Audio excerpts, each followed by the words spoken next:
ಯೋಜನೆಯ ಮುಖಾಂತರವಾಗಿ ಸರ್ಕಾರ ಸುಸ್ತಾಗಿ ಹೋಗಿದೆ. ಈಗಾಗಲೇ ಗ್ಯಾರಂಟಿ ಯೋಜನೆಯ ವಿಚಾರಕ್ಕೆ ಸಂಬಂಧಪಟ್ಟಂತೆ ಬಿಜೆಪಿ ಕೂಡ ಹರಿಯಾಯ್ತಾ ಇರುತ್ತೆ. ಈಗ ಸರ್ಕಾರ ಒಂದು ಯೂಟರ್ನ್ ಹೊಡೆಯುವಂತಹ ಸೂಚನೆಯನ್ನ ಕೂಡ ಕೊಟ್ಟಿರುವಂತದ್ದು. ಏನದು ಈ ಸ್ಟೋರಿ ನೋಡಿ.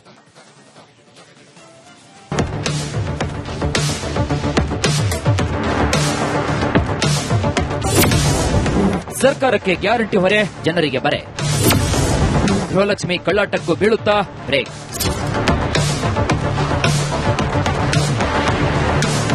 ಪಂಚ ಗ್ಯಾರಂಟಿಗಳ ಹಳ್ಳಿಯಲ್ಲಿ ಅಧಿಕಾರಕ್ಕೆ ಬಂದ ಸಿದ್ದರಾಮಯ್ಯ ಸರ್ಕಾರದ ರೈಲು ಅದ್ಯಾಕೋ ಏನೋ ಹಳಿ ತಪ್ಪಿದಂತೆ ಕಾಣ್ತಾ ಇದೆ. ಕೇವಲ 2 ವರ್ಷಕ್ಕೆ ಸರ್ಕಾರ ಗ್ಯಾರಂಟಿ ಹೊರೆಯಿಂದ ಸುಸ್ತು ಹೊಡೆದಿದೆ. ಕಾಂಗ್ರೆಸ್ನೊಳಗೆ ಗ್ಯಾರಂಟಿ ಪರ ವಿರೋಧ ಕದನ ನಡೀತಾ ಇದ್ದು, ಕ್ಯಾಬಿನೆಟ್ನಲ್ಲೂ ಕೂಡ ಕಲಹ ಶುರುವಾಗಿದೆ.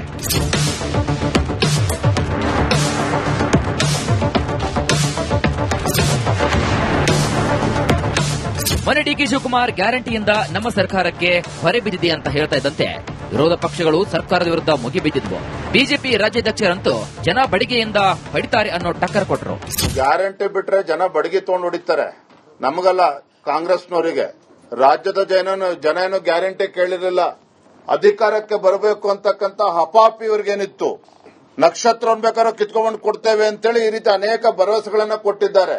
ಗ್ಯಾರಂಟಿಗಳಿಂದ ಏನೇನು ಆಗ್ತಾ ಇದೆ ಪರಿಣಾಮವಾದರೂ ಸದನದಲ್ಲಿ ಮಾತನಾಡ್ತೇವೆ. ಕೆಎಸ್ಆರ್ಟಿಸಿ ಇವತ್ತು ಯಾವ ರೀತಿ ಬಸ್ಗಳು, ಡಕೋಟಾ ಬಸ್ಗಳು ಓಡಿಸ್ತಾ ಇದ್ದಾರೆ, ಅದೆಲ್ಲವೂ ಕೂಡ ಮತ್ತೆ ಚರ್ಚೆ ಮಾಡೋಣ.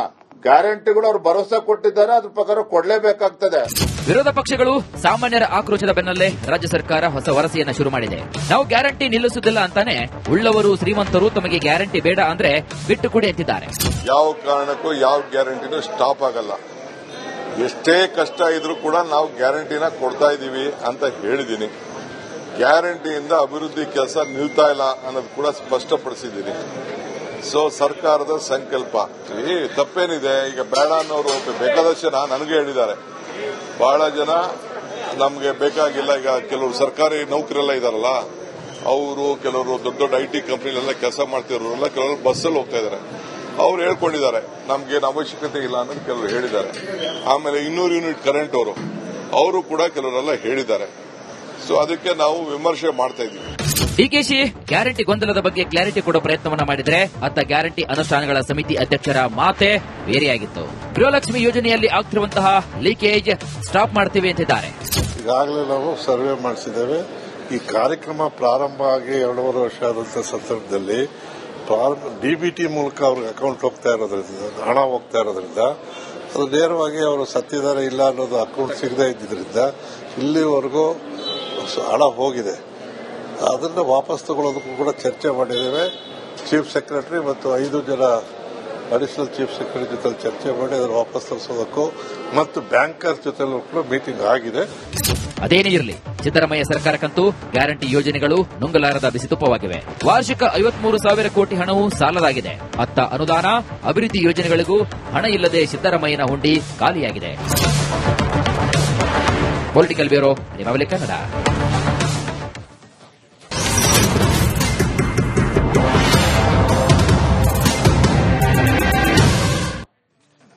ಗ್ಯಾರಂಟಿ ಯೋಜನೆಯ ಮುಖಾಂತರವಾಗಿ ಸರ್ಕಾರ ಸುಸ್ತಾಗಿ ಹೋಗಿದೆ. ಈಗಾಗಲೇ ಗ್ಯಾರಂಟಿ ಯೋಜನೆಯ ವಿಚಾರಕ್ಕೆ ಸಂಬಂಧಪಟ್ಟಂತೆ ಬಿಜೆಪಿ ಕೂಡ ಹರಿಯಾಯ್ತಾ ಇರುತ್ತೆ. ಈಗ ಸರ್ಕಾರ ಒಂದು ಯೂಟರ್ನ್ ಹೊಡೆಯುವಂತಹ ಸೂಚನೆಯನ್ನ ಕೂಡ ಕೊಟ್ಟಿರುವಂತದ್ದು. ಏನದು ಈ ಸ್ಟೋರಿ ನೋಡಿ.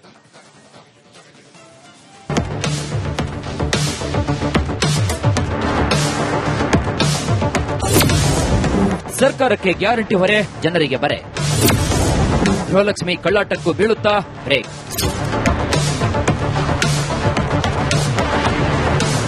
ಪಂಚ ಗ್ಯಾರಂಟಿಗಳ ಹಳ್ಳಿಯಲ್ಲಿ ಅಧಿಕಾರಕ್ಕೆ ಬಂದ ಸಿದ್ದರಾಮಯ್ಯ ಸರ್ಕಾರದ ರೈಲು ಅದ್ಯಾಕೋ ಏನೋ ಹಳಿ ತಪ್ಪಿದಂತೆ ಕಾಣ್ತಾ ಇದೆ. ಕೇವಲ 2 ವರ್ಷಕ್ಕೆ ಸರ್ಕಾರ ಗ್ಯಾರಂಟಿ ಹೊರೆಯಿಂದ ಸುಸ್ತು ಹೊಡೆದಿದೆ. ಕಾಂಗ್ರೆಸ್ನೊಳಗೆ ಗ್ಯಾರಂಟಿ ಪರ ವಿರೋಧ ಕದನ ನಡೀತಾ ಇದ್ದು, ಕ್ಯಾಬಿನೆಟ್ನಲ್ಲೂ ಕೂಡ ಕಲಹ ಶುರುವಾಗಿದೆ.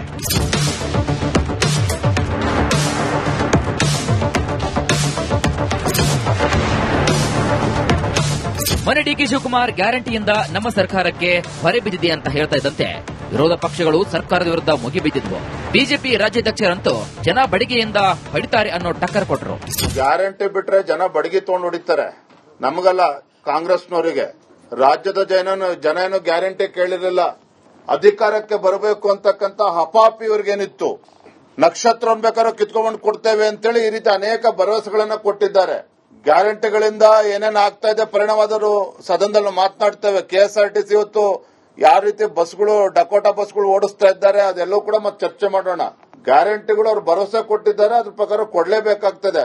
ವಿರೋಧ ಪಕ್ಷಗಳು ಸಾಮಾನ್ಯರ ಆಕ್ರೋಶದ ಬೆನ್ನಲ್ಲೇ ರಾಜ್ಯ ಸರ್ಕಾರ ಹೊಸ ವರಸೆಯನ್ನ ಶುರು ಮಾಡಿದೆ. ನಾವು ಗ್ಯಾರಂಟಿ ನಿಲ್ಲಿಸುವುದಿಲ್ಲ ಅಂತಾನೆ ಉಳ್ಳವರು ಶ್ರೀಮಂತರು ತಮಗೆ ಗ್ಯಾರಂಟಿ ಬೇಡ ಅಂದ್ರೆ ಬಿಟ್ಟು ಕೊಡಿ ಅಂತಿದ್ದಾರೆ. ಯಾವ ಕಾರಣಕ್ಕೂ ಯಾವ ಗ್ಯಾರಂಟಿನೂ ಸ್ಟಾಪ್ ಆಗಲ್ಲ. ಎಷ್ಟೇ ಕಷ್ಟ ಇದ್ರೂ ಕೂಡ ನಾವು ಗ್ಯಾರಂಟಿನ ಕೊಡ್ತಾ ಇದೀವಿ ಅಂತ ಹೇಳಿದೀನಿ. ಗ್ಯಾರಂಟಿಯಿಂದ ಅಭಿವೃದ್ಧಿ ಕೆಲಸ ನಿಲ್ತಾ ಇಲ್ಲ ಅನ್ನೋದು ಕೂಡ ಸ್ಪಷ್ಟಪಡಿಸಿದ್ದೀನಿ. ಸೊ ಸರ್ಕಾರದ ಸಂಕಲ್ಪ ತಪ್ಪೇನಿದೆ. ಈಗ ಬೇಡ ಅನ್ನೋರು ಬೇಕಾದಷ್ಟು ಜನ ನನಗೆ ಹೇಳಿದ್ದಾರೆ. ಬಹಳ ಜನ ನಮಗೆ ಬೇಕಾಗಿಲ್ಲ. ಈಗ ಕೆಲವರು ಸರ್ಕಾರಿ ನೌಕರೆಲ್ಲ ಇದಾರಲ್ಲ, ಅವರು ಕೆಲವರು ದೊಡ್ಡ ದೊಡ್ಡ ಐಟಿ ಕಂಪನಿಲೆಲ್ಲ ಕೆಲಸ ಮಾಡ್ತಿರೋರೆಲ್ಲ ಕೆಲವರು ಬಸ್ಸಲ್ಲಿ ಹೋಗ್ತಾ ಇದ್ದಾರೆ. ಅವ್ರು ಹೇಳ್ಕೊಂಡಿದ್ದಾರೆ ನಮ್ಗೇನು ಅವಶ್ಯಕತೆ ಇಲ್ಲ ಅನ್ನೋದು ಕೆಲವರು ಹೇಳಿದ್ದಾರೆ. ಆಮೇಲೆ 200 ಯೂನಿಟ್ ಕರೆಂಟ್ ಅವರು ಕೂಡ ಕೆಲವರೆಲ್ಲ ಹೇಳಿದ್ದಾರೆ. ಸೊ ಅದಕ್ಕೆ ನಾವು ವಿಮರ್ಶೆ ಮಾಡ್ತಾ ಇದ್ದೀವಿ. ಡಿಕೆಶಿ ಗ್ಯಾರಂಟಿ ಗೊಂದಲದ ಬಗ್ಗೆ ಕ್ಲಾರಿಟಿ ಕೊಡೋ ಪ್ರಯತ್ನವನ್ನ ಮಾಡಿದ್ರೆ ಅತ್ತ ಗ್ಯಾರಂಟಿ ಅನುಷ್ಠಾನಗಳ ಸಮಿತಿ ಅಧ್ಯಕ್ಷರ ಮಾತೆ ಬೇರೆಯಾಗಿತ್ತು. ಗೃಹಲಕ್ಷ್ಮಿ ಯೋಜನೆಯಲ್ಲಿ ಆಗ್ತಿರುವಂತಹ ಲೀಕೇಜ್ ಸ್ಟಾಪ್ ಮಾಡ್ತೀವಿ ಅಂತಿದ್ದಾರೆ. ಈಗಾಗಲೇ ನಾವು ಸರ್ವೆ ಮಾಡಿಸಿದ್ದೇವೆ. ಈ ಕಾರ್ಯಕ್ರಮ ಪ್ರಾರಂಭ ಆಗಿ 2.5 ವರ್ಷ ಆದಂತಹ ಸಂದರ್ಭದಲ್ಲಿ ಡಿಬಿಟಿ ಮೂಲಕ ಅವ್ರಿಗೆ ಅಕೌಂಟ್ ಹೋಗ್ತಾ ಇರೋದ್ರಿಂದ, ಹಣ ಹೋಗ್ತಾ ಇರೋದ್ರಿಂದ ಅದು ನೇರವಾಗಿ ಅವರು ಸತ್ತಿದ್ದಾರೆ ಇಲ್ಲ ಅನ್ನೋದು ಅಕೌಂಟ್ ಸಿಗದೇ ಇದ್ದಿದ್ದರಿಂದ ಇಲ್ಲಿವರೆಗೂ ಹಣ ಹೋಗಿದೆ. ಅದನ್ನು ವಾಪಸ್ ತಗೊಳ್ಳೋದಕ್ಕೂ ಕೂಡ ಚರ್ಚೆ ಮಾಡಿದ್ದೇವೆ. ಚೀಫ್ ಸೆಕ್ರೆಟರಿ ಮತ್ತು 5 ಜನ ಅಡಿಷನಲ್ ಚೀಫ್ ಸೆಕ್ರೆಟರಿ ಜೊತೆ ಚರ್ಚೆ ಮಾಡಿ ಅದನ್ನು ವಾಪಸ್ ತರಿಸೋದಕ್ಕೂ ಮತ್ತು ಬ್ಯಾಂಕರ್ಸ್ ಜೊತೆ ಕೂಡ ಮೀಟಿಂಗ್ ಆಗಿದೆ. ಅದೇನೇ ಇರಲಿ, ಸಿದ್ದರಾಮಯ್ಯ ಸರ್ಕಾರಕ್ಕಂತೂ ಗ್ಯಾರಂಟಿ ಯೋಜನೆಗಳು ನುಂಗಲಾರದ ಬಿಸಿತುಪ್ಪವಾಗಿವೆ. ವಾರ್ಷಿಕ 53,000 ಕೋಟಿ ಹಣವು ಸಾಲದಾಗಿದೆ. ಅತ್ತ ಅನುದಾನ ಅಭಿವೃದ್ಧಿ ಯೋಜನೆಗಳಿಗೂ ಹಣ ಇಲ್ಲದೆ ಸಿದ್ದರಾಮಯ್ಯನ ಹುಂಡಿ ಖಾಲಿಯಾಗಿದೆ. Political bureau, republic Kannada.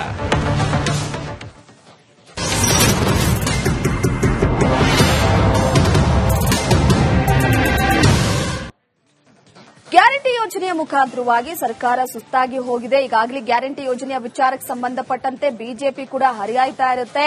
ಈಗ ಸರ್ಕಾರ ಒಂದು ಯೂಟರ್ನ್ ಹೊಡೆಯುವಂತ ಸೂಚನೆಯನ್ನ ಕೂಡ ಕೊಟ್ಟಿರುವಂತದ್ದು. ಏನದು ಈ ಸ್ಟೋರಿ ನೋಡಿ.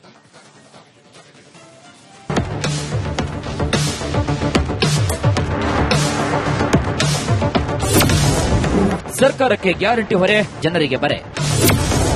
ಗೃಹಲಕ್ಷ್ಮಿ ಕಳ್ಳಾಟಕ್ಕೂ ಬೀಳುತ್ತಾ ಬ್ರೇಕ್.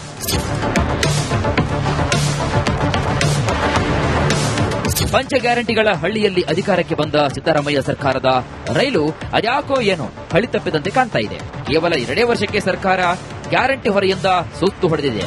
ಕಾಂಗ್ರೆಸ್ನೊಳಗೆ ಗ್ಯಾರಂಟಿ ಪರ ವಿರೋಧ ಕದನ ನಡೀತಾ ಇದ್ದು ಕ್ಯಾಬಿನೆಟ್ನಲ್ಲೂ ಕೂಡ ಕಲಹ ಶುರುವಾಗಿದೆ.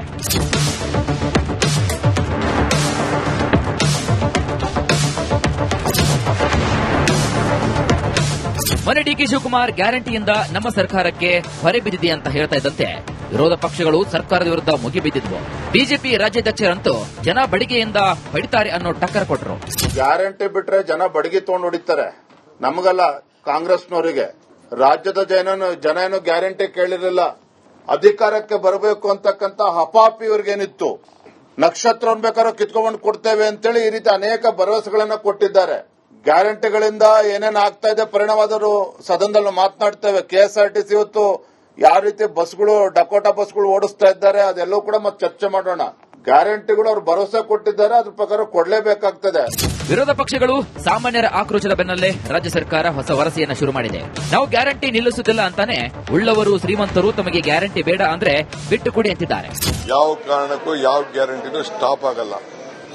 ಎಷ್ಟೇ ಕಷ್ಟ ಇದ್ರೂ ಕೂಡ ನಾವು ಗ್ಯಾರಂಟಿನ ಕೊಡ್ತಾ ಇದೀವಿ ಅಂತ ಹೇಳಿದೀನಿ. ಗ್ಯಾರಂಟಿಯಿಂದ ಅಭಿವೃದ್ಧಿ ಕೆಲಸ ನಿಲ್ತಾ ಇಲ್ಲ ಅನ್ನೋದು ಕೂಡ ಸ್ಪಷ್ಟಪಡಿಸಿದ್ದೀನಿ. ಸೊ ಸರ್ಕಾರದ ಸಂಕಲ್ಪ ತಪ್ಪೇನಿದೆ. ಈಗ ಬೇಡ ಅನ್ನೋರು ಬೇಕಾದಷ್ಟು ಜನ ನನಗೆ ಹೇಳಿದ್ದಾರೆ. ಬಹಳ ಜನ ನಮಗೆ ಬೇಕಾಗಿಲ್ಲ. ಈಗ ಕೆಲವರು ಸರ್ಕಾರಿ ನೌಕರೆಲ್ಲ ಇದಾರಲ್ಲ, ಅವರು ಕೆಲವರು ದೊಡ್ಡ ದೊಡ್ಡ ಐಟಿ ಕಂಪನಿಲೆಲ್ಲ ಕೆಲಸ ಮಾಡ್ತಿರೋರೆಲ್ಲ ಕೆಲವರು ಬಸ್ಸಲ್ಲಿ ಹೋಗ್ತಾ ಇದ್ದಾರೆ. ಅವ್ರು ಹೇಳ್ಕೊಂಡಿದ್ದಾರೆ ನಮ್ಗೇನು ಅವಶ್ಯಕತೆ ಇಲ್ಲ ಅನ್ನೋದು ಕೆಲವರು ಹೇಳಿದ್ದಾರೆ. ಆಮೇಲೆ 200 ಯೂನಿಟ್ ಕರೆಂಟ್ ಅವರು ಕೂಡ ಕೆಲವರೆಲ್ಲ ಹೇಳಿದ್ದಾರೆ. ಸೊ ಅದಕ್ಕೆ ನಾವು ವಿಮರ್ಶೆ ಮಾಡ್ತಾ ಇದ್ದೀವಿ. ಡಿಕೆಶಿ ಗ್ಯಾರಂಟಿ ಗೊಂದಲದ ಬಗ್ಗೆ ಕ್ಲಾರಿಟಿ ಕೊಡೋ ಪ್ರಯತ್ನವನ್ನ ಮಾಡಿದ್ರೆ ಅತ್ತ ಗ್ಯಾರಂಟಿ ಅನುಷ್ಠಾನಗಳ ಸಮಿತಿ ಅಧ್ಯಕ್ಷರ ಮಾತೆ ಬೇರೆಯಾಗಿತ್ತು. ಗೃಹಲಕ್ಷ್ಮಿ ಯೋಜನೆಯಲ್ಲಿ ಆಗ್ತಿರುವಂತಹ ಲೀಕೇಜ್ ಸ್ಟಾಪ್ ಮಾಡ್ತೀವಿ ಅಂತಿದ್ದಾರೆ. ಈಗಾಗಲೇ ನಾವು ಸರ್ವೆ ಮಾಡಿಸಿದ್ದೇವೆ. ಈ ಕಾರ್ಯಕ್ರಮ ಪ್ರಾರಂಭ ಆಗಿ 2.5 ವರ್ಷ ಆದಂತಹ ಸಂದರ್ಭದಲ್ಲಿ ಡಿಬಿಟಿ ಮೂಲಕ ಅವ್ರಿಗೆ ಅಕೌಂಟ್ ಹೋಗ್ತಾ ಇರೋದ್ರಿಂದ, ಹಣ ಹೋಗ್ತಾ ಇರೋದ್ರಿಂದ ಅದು ನೇರವಾಗಿ ಅವರು ಸತ್ತಿದ್ದಾರೆ ಇಲ್ಲ ಅನ್ನೋದು ಅಕೌಂಟ್ ಸಿಗದೇ ಇದ್ದಿದ್ದರಿಂದ ಇಲ್ಲಿವರೆಗೂ ಹಣ ಹೋಗಿದೆ. ಅದನ್ನ ವಾಪಸ್ ತಗೊಳ್ಳೋದಕ್ಕೂ ಕೂಡ ಚರ್ಚೆ ಮಾಡಿದ್ದೇವೆ.